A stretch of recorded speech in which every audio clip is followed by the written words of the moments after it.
Hi, my name is Eric. Here's a quick overview of a demo that I created in the Unreal Engine. Take a look and a listen.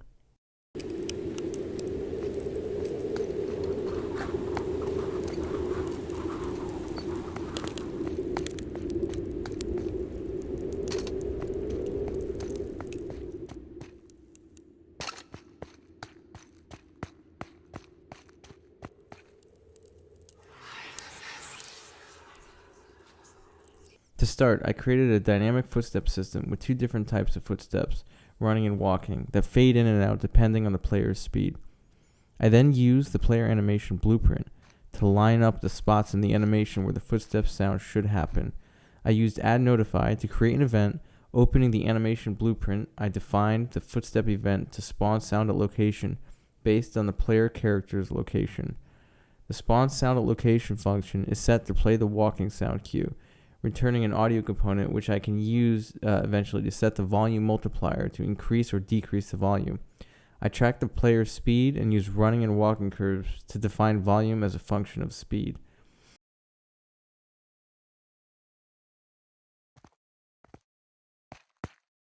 I strive to create an ambience that changes depending on which rooms you enter. It was very important that each room have its own unique sound. I accomplished this by attaching 3D sound cues near the windows and doors with randomized sounds like wind gusts and metal creaking.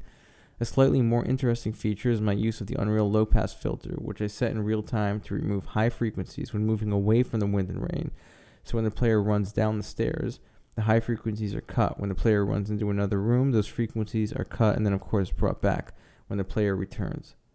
When the player goes down the stairs, I wanted to use the same filtering effect to happen to the background ambience, so I created a similar blueprint, but instead of tracking distance from the player to the blueprint, I realized that I could use the z-coordinate of the player and map the change in z-coordinate to a range, outputting the frequencies to cut to the low-pass filter to create the impression of descending away from the wind and rain.